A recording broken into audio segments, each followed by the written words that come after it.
নমস্কার, hello DD career প্লাসে আপনাদের সকলকে স্বাগত। আজ হ্যালো ডিডি কেরিয়ার প্লাসে আলোচনার বিষয় হচ্ছে স্পোর্টস মেডিসিন ও হেলথে কেরিয়ার। এই নিয়ে কথা বলার জন্য স্টুডিওতে উপস্থিত আছেন বিশেষজ্ঞ Pallab Basu Moulik, senior consultant sports medicine, physical medicine ও রিহ্যাবিলিটেশন। আপনাকে স্বাগত স্যার। নমস্কার। এবং আজকে তো আমরা আলোচনা করব যে স্পোর্টস মেডিসিন এবং হেলথ এই দুটো বিষয় থাকবো। প্রথমেই একটু সহজ করে বিষয়টা জানতে চাই যে স্পোর্টস মেডিসিন এবং হেলথ এই বিষয়টা বললে কোথায় অন্যগুলোর থেকে একটু আলাদা? সৌম, তুমি কাজটা করছো খুব সহজ, কিন্তু আমাকে ফেলে দিয়েছো অত্যন্ত কঠিন একটা জায়গায়। এই কারণে তুমি আমাকে সমুদ্রের পাড়ে দাঁড় করিয়েছো, একটা ধাক্কা দেবে, আমি ওটার মধ্যে ডুব দিতে হবে। তার কারণ হচ্ছে এটাই যে স্পোর্টস মেডিসিন বিষয়টা এত ব্যাপ্ত, এত বড়, এতগুলো তার দিক রয়েছে যে সেটা ব্যাখ্যা করতে অনেক অনেক সময়ের প্রয়োজন। আমরা চেষ্টা করব এই যেটুকু পরিসর আছে তার মধ্যে পুরো জিনিসটাকে বোঝানোর জন্য। অবশ্যই স্পোর্টস মেডিসিন বলতে এখনো অবধি আমি খুব স্পষ্ট করেই বলি যে মানুষের ধারণা ওই কোথাও কারো চোট হলো, ইনজুরি হলো, তুমি তার ট্রিটমেন্ট করলে, এটা নয়। এই sports injury, total sports medicine যে সাবজেক্ট যদি হলিস্টিক্যালি সার্বিকভাবে ধরা যায়, তার হয়তো 15%, কিন্তু খুব ইম্পর্টেন্ট পার্ট। কারণ একটা খেলোয়াড়ের ইনজুরি না সারলে তার সেরা ফর্মে সে তো পৌঁছতে পারবে না, বা তার সেরা যেটা দেওয়ার দেশের জন্য হোক বা ক্লাবের জন্য হোক সেটা পারবে না। তো এইভাবে বলতে গেলে স্পোর্টস মেডিসিনের পুরো জিনিসটায় আইডিয়ালি যদি এমনভাবে ধরো যে একজন ক্রীড়াবিদ তার জন্মর পর থেকে যদি তাকে পিক আপ করা যায়, ধরে নাও চীনের ক্ষেত্রে 3-4 বছর দেখবে অনেক ভিডিও আসে যে বাচ্চাকে সুইমিং পুলে ছেড়ে দিয়েছে, সে সাঁতার কাটছে, কেমন সাঁতার কাটছে সেটা দেখে বলা যাচ্ছে যে সে ভবিষ্যতের একজন অলিম্পিক পদকজয়ী হবে কিনা, কেননা সেই সিস্টেমটা ওদের আছে। তো সুতরাং কোনো ক্ষেত্রে একটা পদক জয় করার জন্য বা একটা বিশ্বজয়ী অ্যাথলিট তৈরি করার জন্য তোমার কাজটা কিন্তু শুরু হয় যখন কারো বয়স 3, 4, 5, 6, যেটাকে আমরা বলি ফরমেটিভ ইয়ার্স। সেই সময় থেকে তোমাকে বাঁচতে হবে। আমাদের এখানে একটু দুর্ভাগ্যজনক যে ক্যারিকুলামটা আছে ভারতে, তাতে কিন্তু ঠিক এরকম ভাবে ওই আইডেন্টিফিকেশন এটা হয় না। আমি একটা উদাহরণ দিলে তোমার বুঝতে সহজ হবে। ধরো আমি আজকে পিটি উষা এত স্পিডে স্প্রিন্ট করতে পারবেন কিনা এটা বোঝার জন্য যদি তার বয়স যখন 5 বা 6 বা 7 ছিল, তার একটা মাসেল ফাইবার, একটা শরীরের পেশির একটা তন্তু নিয়ে পরীক্ষা করে বলে দেওয়া যাবে যে তার মাসেল ফাইবারটা রেড ফাইবার না হোয়াইট ফাইবার। রেড ফাইবার মানে সে খুব দ্রুত অক্সিজেন নিয়ে খুব তাড়াতাড়ি স্প্রিন্ট ইভেন্টে সে ভালো করবে যদি তার রেড ফাইবার হয়। আর ধরে নাও তার উল্টো প্রেক্ষিতে গৌতম সরকার, যে একটা দারুণ এন্ডিওরেন্স, স্যার খুব ভালো লড়াকু একটা ফুটবলার, আমরা ছোট্ট বেকেনবাওয়ার বলতাম, পেলে ম্যাচেও দারুণ সাফল্য পেয়েছেন, তার ফাইবারটা হতে হবে হোয়াইট ফাইবার, অর্থাৎ তার এন্ডিওরেন্স মানে সে 800 মিটার অ্যান্ড বিয়ন্ড, 1500 মিটার বা ইভেন ম্যারাথনের মতো সেই ইভেন্টে সে কিন্তু সফল হবে। এই ব্যাপারটা, এই যে আইডেন্টিফিকেশন, এটা কিন্তু নেই। সুতরাং যেটা আমি বললাম যে পুরো বিষয়টা কিন্তু অত্যন্ত অত্যন্ত ব্যাপক, এবং অনেকগুলো ফ্যাসেটস যেভাবে পড়ানো হয় বিভিন্ন জায়গায় ক্যারিকুলামে, তাতে মূলত কিন্তু জোর দেওয়া হয় তোমার একটু ওই স্পোর্টস ইনজুরি, এক্সারসাইজ ফিজিওলজি, আমরা বলি অ্যানাটমি তোমাকে জানতেই হবে। তার মধ্যে ইম্পর্টেন্ট পার্ট যেটা সে নিউট্রিশন, ডায়েট, এটা important. Psychology is very very important. এখন যে কোনো স্পোর্টসে দেখবে টপ লেভেল পারফরমেন্স করতে যাচ্ছে একজন খেলোয়াড়, চ্যাম্পিয়ন, সে খেলতে পারছে না, কেন? এই প্রশ্নটা স্বাভাবিকভাবে আসে যে রাফায়েল নাদাল কেন পারছে না, কেন ছেড়ে দিচ্ছে, কেন একটা ইম্পর্টেন্ট ইভেন্টের ফাইনালের আগে একজন উইথড্র করে নিচ্ছে? হয়তো ডিপ্রেসড, হয়তো মানসিকভাবে সে বিপর্যস্ত। এই জায়গাগুলোকে বুঝতে হবে, সেটার জন্য সাইকোলজি প্লেজ আ পার্ট। তারপরে যে তোমার মুভমেন্ট, তুমি যে নড়াচড়া করছো, মুভমেন্ট করছো, এটার অ্যানালিসিস হয়, কাইনেসিওলজি বলে।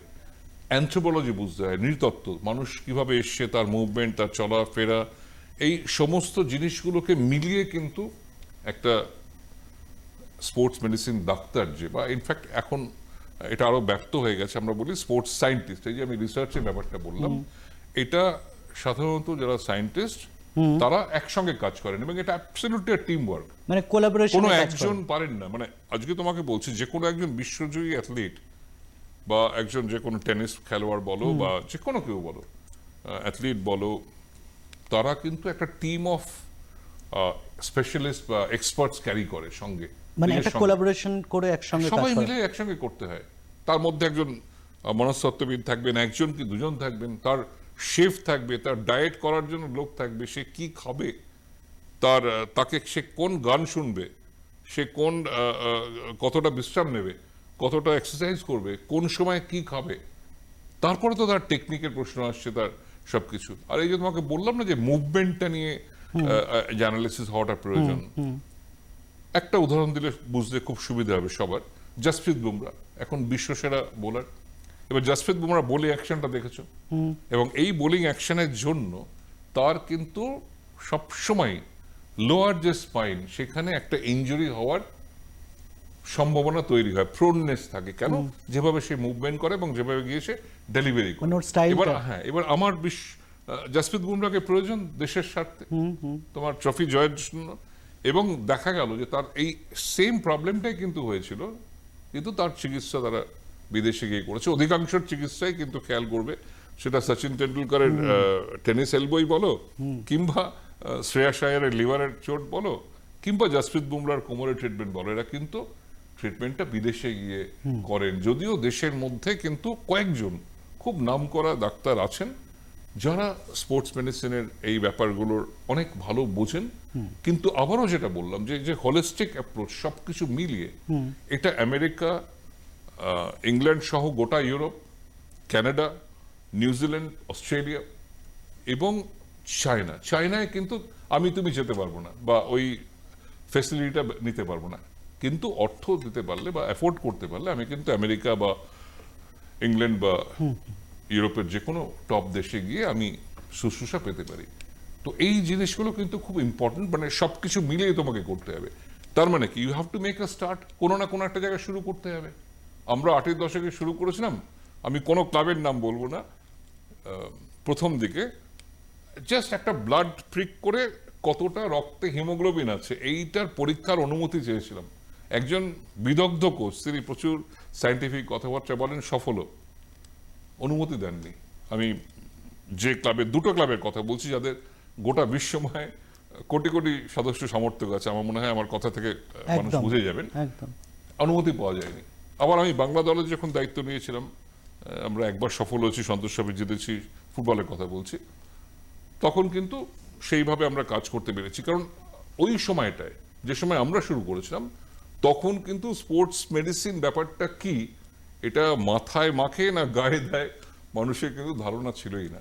এখনো যে খুব আছে সেটা বলবো না, কিন্তু তাও এখন যে বর্তমান আমরা পরিস্থিতিতে রয়েছি, ভারতবর্ষের স্পোর্টস সেটা কিন্তু বিগত 10 বছর আগে যদি আমরা ফিরে যাই, তার থেকে অনেকটা একটা বেটার জায়গায় গেছে। আমরা অন্তত প্রত্যেকটা ইভেন্টেই একটা দেখতে পাচ্ছি, পারফরমেন্স দেখতে পাচ্ছি। সে লড়াইটা জিততে পারে, কোনো জায়গায় রানার্স আপ হতে পারে, সেটা যাই হোক, কিন্তু ভারতীয় পার্টিসিপেশন, ভারতীয় অ্যাথলিটদের প্রতিটা ইভেন্টে আমরা পাচ্ছি প্রায় আগের থেকে অন্তত বেটার সেই জায়গা থেকে। এবং যেটু আমাদের ইউনিভার্সিটি লেভেল থেকে শুরু করে inter school, inter college, inter university, সেই জায়গাটা কিন্তু স্পোর্টসের ওপর ইন্ডিয়া গভর্নমেন্ট জোরও দিচ্ছে। সেই জায়গা থেকে আরও বিষয়টা অনেক রেলিভেন্ট বলে মনে হয়। সেটা আরও আপনি বলতে পারবেন যে এই মুহূর্তে দাঁড়িয়ে স্পোর্টস মেডিসিন এবং হেলথ যদি এই দুটোকে আমরা কনসিডার করি অ্যাজ এ ইম্পর্টেন্ট সাবজেক্ট, তাহলে এইটা করতে গেলে কারা কারা এইটাকে নিয়ে এগোতে পারে, মানে কোন কোন তার জন্য স্পেসিফিকেশন দরকার? আমি তোমার প্রশ্নের উত্তরের আগে প্রথম যেটা কথা বলি, যে আমরা তো একটা মিশনে আছি, যে বিকশিত ভারত, গোটা দেশটাকে আমরা মানে উন্নয়ন করছি, বিকাশের জায়গায় যাচ্ছে দেশ। এবং সেই জায়গাটা ফার্স্ট কথা, তুমি অনেক ইনফ্রাস্ট্রাকচার ইমপ্রুভ করেছো, অনেক কিছু ভালো হয়েছে, আরো স্পোর্টস বাজেটে অর্থ প্রয়োজন। তার কারণ রিসার্চটা করতে হবে। তুমি আজকে ইনজুরি ট্রিটমেন্ট, এখানে একজন খেলোয়াড় কোন ক্যাটাগরির, সেটার উপর নির্ভর করে তুমি তার দেশের মধ্যে ট্রিটমেন্ট করতে পারো। তিনি চাইলে তার পছন্দ নেই বিদেশে ট্রিটমেন্ট হতে পারে। কিন্তু এই যে বললাম খেলোয়াড় পিক আপ করা, আমাদের যদি উদ্দেশ্য এটা হয় যে আমরা কমনওয়েলথ গেমস, এশিয়ান গেমস বা অলিম্পিকের জন্য পদক জয়ী তৈরি করব, স্পোর্টস মেডিসিন, এবার একটা প্রশ্ন আছে, স্পোর্টস মেডিসিন কি বিশ্বই তৈরি করতে পারে? এর উত্তর কিন্তু হ্যাঁ এবং না একই সঙ্গে। কোথায় পারে না? আমাকে একটা সহজ কথার উত্তর দাও, তেলে কি স্পোর্টস মেডিসিন সাহায্য পেয়েছেন? ভারতীয় পার্সপেক্টিভে ভাবো, চুনি গোস্বামী বা পি কে ব্যানার্জি কোথায় স্পোর্টস মেডিসিনের সাহায্য পেয়েছেন? ট্রিটমেন্ট হয়েছে, দ্যাটস ইট। তার বেশি কিন্তু কোনোভাবেই সাহায্য হয়নি। কোনো স্পোর্টস মেডিসিন একটা বিশ্বজয়ী তৈরি করতে পারে না। আবারও করছি, আবার পারে কোথায়? তুমি একটা ইনজুরি একটা জায়গায় যাচ্ছ, দেখছো যে একটা প্রবলেম হচ্ছে, তোমার সমস্যাটা বাড়ছে, এই জায়গাটায় পারফরমেন্সটা গিয়ে ডিপ করবে তোমার দেশের জন্য, সেই সময় হয়তো একটা ইম্পর্টেন্ট টুর্নামেন্ট, সে কিন্তু খেলতে পারছে না। সেই জায়গায় স্পোর্টস মেডিসিন ডাক্তারের কিন্তু ভূমিকা, সে কিন্তু সেটাকে প্রিভেন্ট করবে, সেটাকে বন্ধ করবে, বা কোচকে বলবে যে দেখুন এই এই সমস্যাগুলো হতে পারে, একটা পুরো গাইডলাইন তৈরি করে দেবেন। এটাই কিন্তু স্পোর্টস মেডিসিন ডাক্তারের কাজ। এবারে যেটা বললে যে দেশে কিভাবে কতটা ইমপ্রুভমেন্ট হচ্ছে, কি কাজ হচ্ছে, আমরা সেটা- আলোচনায় থাকবো, কিন্তু আমাদের সঙ্গে বন্ধু রয়েছে। নমস্কার, কে বলছেন, কোথা থেকে বলছেন এবং আপনার প্রশ্নটা ঠিক কি?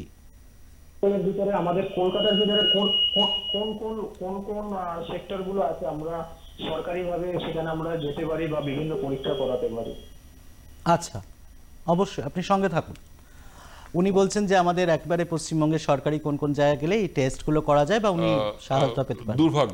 দুর্ভাগ্য এখানে স্পোর্টস মেডিসিনের জন্য এমডি যে কোর্সটা, নর্মালি একটা স্পোর্টস মেডিসিন ডক্টরের বেসিক ব্যাপারটা যেটা অন্তত একটা স্নাতকোত্তর হতে হবে, সেটার বাংলায় কোনো স্বীকৃত ইনস্টিটিউট নেই। কোথায় আছে সরকারি ক্ষেত্রে?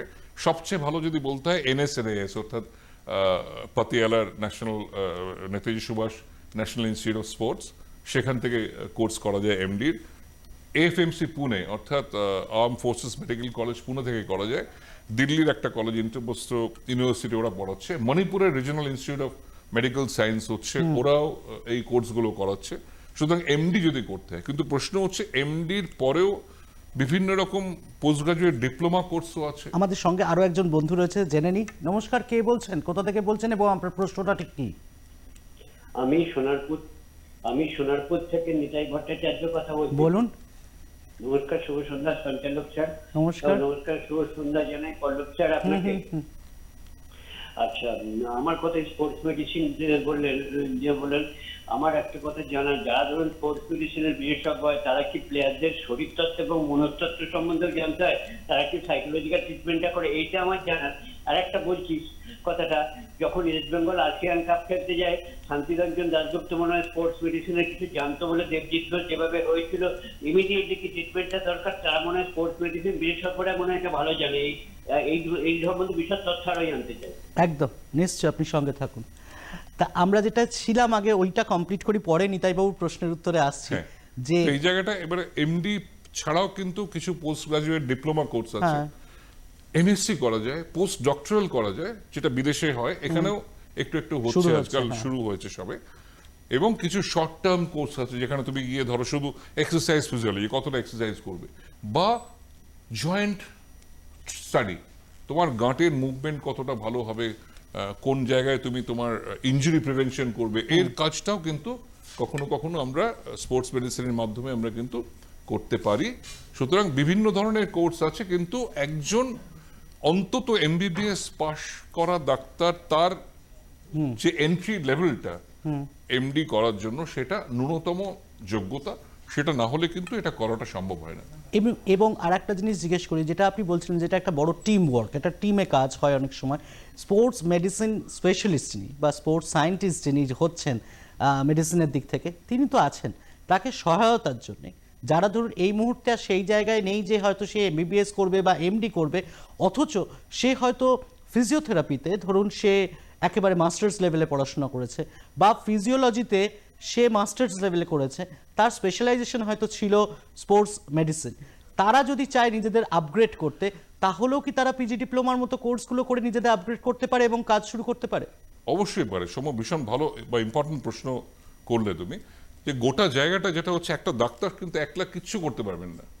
একটা আমি আগেও বললাম যে গোটা টিমটা কাজ করবে, it works as a team. এই টিম ওয়ার্কটার মধ্যে এদের ভূমিকাটাও ভীষণ ভীষণ গুরুত্বপূর্ণ। কোন জায়গাটায় বলি, একজন ফিমেল অ্যাথলিট ভেবে নাও, আমরা তো নারীদের সবচেয়ে বেশি একটা জায়গায় তাদের প্রাধান্য দেওয়া উচিত, এবং উইমেন স্পোর্টসের ক্ষেত্রে এখন ভারতে খুব ভালো ডেভেলপমেন্টও হচ্ছে। ধরে নাও একটা কোনো নামকরা অ্যাথলিট, তার মেডেল প্রসপেক্ট আছে, তিনি পদক জিতবেন, এবার দেখা গেল যে তার শরীরের একটা বিশেষ মাসের একটা সময় একটা সমস্যা থাকে তো, এবং সেই সমস্যাটার সময়টায় তিনি যদি কম্পিট করতে যান, তাহলে হয়তো দেখা গেল যে তার পারফরমেন্স সামান্য হলেও ড্রপ করতে পারে। Deteriorate এইখানে করতে পারে। স্পোর্টস সায়েন্টিস্টের আমি কেন বললাম যে এখানে নিতাইবাবুর প্রশ্নেরও কিছু উত্তর আছে, যে তার সঙ্গে কিন্তু এমন একটা টিম কাজ করবে যারা মনস্তত্ত্ব বুঝবে, তারা শারীরবিদ্যাটাও বুঝবে, অর্থাৎ ফিজিওলজিটাও বুঝবে, এবং একই সঙ্গে এটাকে কিন্তু প্রিভেন্ট করতে পারবে। অর্থাৎ কোনো ক্ষেত্রে এই পিরিয়ডটাকে এগিয়ে দেওয়া পিছিয়ে দেওয়া, আমি ধরে নিলাম যে কোনো একজন অ্যাথলিট, তিনি একটা অলিম্পিকের সেমিফাইনালের ইভেন্টে নামছেন, তাকে সেই জায়গাটায় আমাকে গাইড করতে হবে। সুতরাং গোটা জিনিসটাই, আবারও যেটা বললাম, এটা একটা সার্বিক অ্যাপ্রোচ, হলিস্টিক। কোনো একজনের পক্ষে এই কাজটা করাটা সম্ভবই না, কারণ বিষয়টা এতটাই ব্যাপ্ত এবং এতটাই বড়। একদম। এবং আমাদের ভারতবর্ষের ক্ষেত্রে বলি বা পশ্চিমবঙ্গের ক্ষেত্রেও আমরা ধরতে পারি, সেখানে ধরুন এখন গ্রাম বাংলা থেকে প্রচুর ছেলে মেয়ে উঠে আসছে বা আনানোর চেষ্টা চলছে। সেই প্রয়াসটাকে যদি আরেকটু সফলভাবে আমরা নিয়ে যেতে পারি ইন ফিউচার, তাহলে কি সেই জায়গাতে এই স্পোর্টস মেডিসিন বা স্পোর্টস হেলথ এটার উপর আরেকটু জোর দিয়ে আরেকটু মানে হলিস্টিক অ্যাপ্রোচের দিকে গিয়ে তাদেরকে আরেকটু ছেঁকে আনা যায়? দেখো, প্রশ্নটা যখন কেরিয়ার নিয়ে, আমরা একটা কারো সে ভবিষ্যতে কি করবেন বা এটা একটা পেশা হতে পারে কিনা এটা নিয়ে আলোচনা করছি, অবশ্যই হতে পারে। এবং আজকের এত ধরনের স্পোর্ট, এবং প্রত্যেকটার ক্ষেত্রে একটা সিনিয়র টিম, একটা ওমেন্স সিনিয়র টিম, একটা মেন্স সিনিয়র টিম, একটা বয়স ভিত্তিক দল, এভাবে তো আমরা কাজটা করছি। এবং ডিফারেন্ট ফেডারেশন সেইটাই পরামর্শ দিচ্ছে যে তোমাকে একদম বয়স ভিত্তিক তোমাকে প্রতিযোগিতা করতে হবে, এবং সেই জায়গায় বিভিন্নভাবে তোমার কিন্তু কাজের সুযোগ আছে। এবং এই জায়গাটা একটু ফেডারেশনগুলোর এবং কর্মকর্তাদের কিন্তু একটা বড় ভূমিকা আছে। এই যে বললে আমি স্ক্রিনিং করব, আমি ওখানটা নিয়ে গেলাম এমন একজনকে যিনি শুধু হয়তো ইনজুরি ট্রিটমেন্ট জানেন, তিনি কিন্তু একটা পিক আপ করার ক্ষেত্রে যে একটা প্রসপেক্টফুল ক্যান্ডিডেট, এ কিন্তু দারুণ ভালো একটা পদক এনে দিতে পারে ভবিষ্যতে, সেটা বোঝার মতো দূরদর্শী তার নেই। সেক্ষেত্রে আমি ফেল করব। এবং অধিকাংশ ক্ষেত্রে আমি মানে দুঃখের সঙ্গে বলছি, এখনো ভারতে যে সব প্রতিযোগিতা হয় সর্বভারতীয় ক্ষেত্রে বা স্থানীয় ভিত্তি রাজ্য স্তরে যেগুলো হয়, সেখানে অধিকাংশ জায়গায় দেখা গেছে যে দলের সঙ্গে সার্টিফাইড ডাক্তার আসেন না।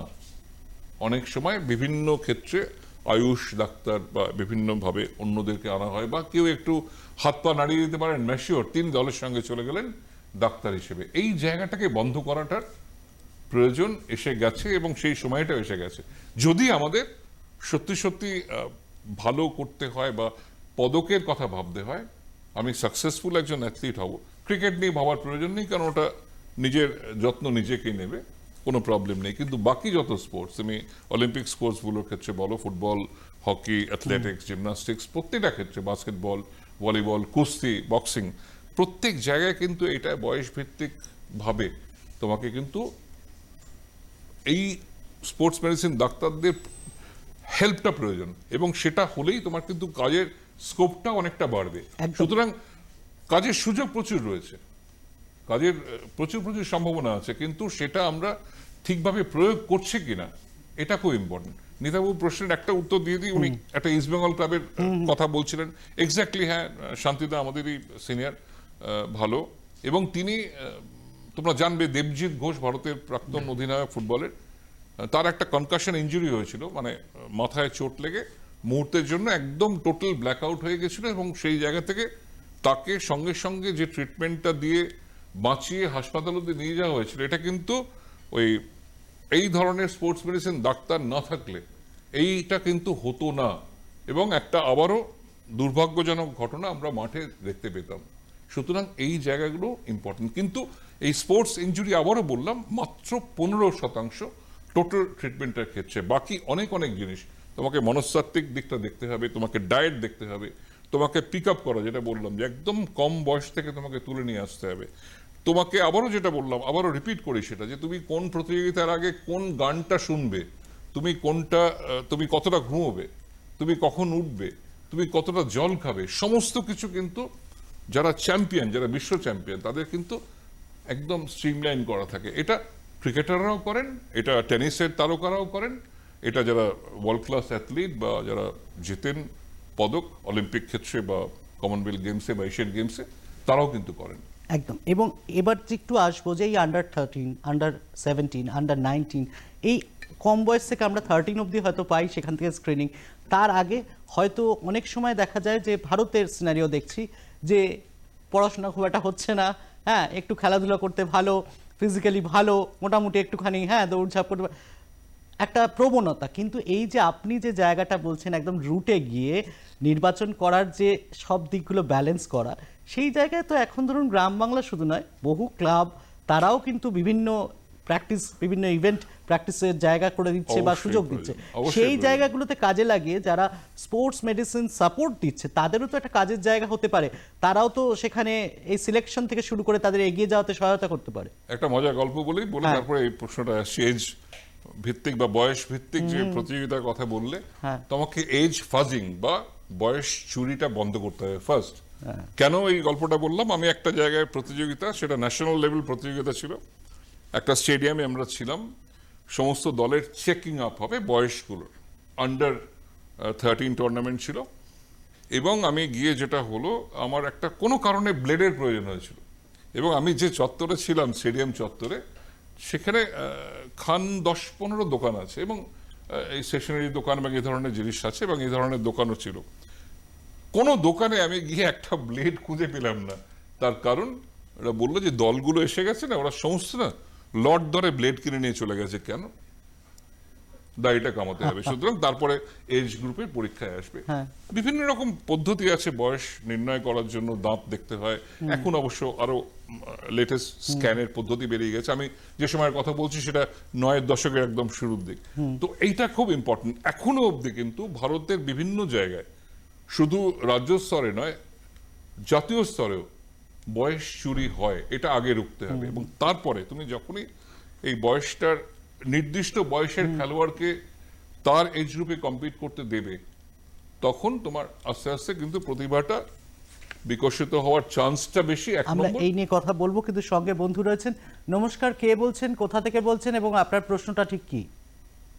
আমার প্রশ্নটা হচ্ছে কি, এই স্পোর্টস মেডিসিনে কেরিয়ারে যে ভবিষ্যতের কর্মসংস্থানের সম্ভাবনা কতখানি, এবং তারা কি ধরনের পারিশ্রমিক পেতে পারে বলে এক্সপেক্ট করতে পারে, আচ্ছা এটাই আমার প্রশ্ন। আচ্ছা, অবশ্যই আপনি সঙ্গে থাকুন। পারিশ্রমিকটা তো আমার মনে হয় পারিশ্রমিকটা অবশ্যই নির্ভর করে যে আমি মানে ক্রিকেটারের ক্ষেত্রে বলে দিই যে আমি একজন সাধারণ কেউ হলাম না একজন বিরাট কোহলি হলাম। তো স্পোর্টস মেডিসিনের ক্ষেত্রেও প্রায় তাই। আজকে ডক্টর আনন্দ যোশী যে অর্থ নেবেন, বা ডক্টর দিনশা পারদিওয়ালা যে অর্থ নেবেন, সেটা কলকাতার একজন ডাক্তার পারবেন না। কিন্তু কর্মসংস্থানের সুযোগ কোথায় আছে? আমি বললাম, প্রত্যেকটা ক্লাব দল, প্রত্যেকটা রাজ্য দল, প্রত্যেকটা জাতীয় স্তরের দলের সঙ্গে কিন্তু সার্টিফাইড স্পোর্টস মেডিসিন এক্সপার্ট প্রয়োজন। আমি স্পোর্টস মেডিসিন বলবো না, আর একটু ব্যাপ্ত করে দেবো, স্পোর্টস সায়েন্টিস্ট দরকার। অর্থাৎ যিনি সবকিছু মিলিয়ে করতে পারবেন, এটা একটা টিম ওয়ার্ক প্রয়োজন।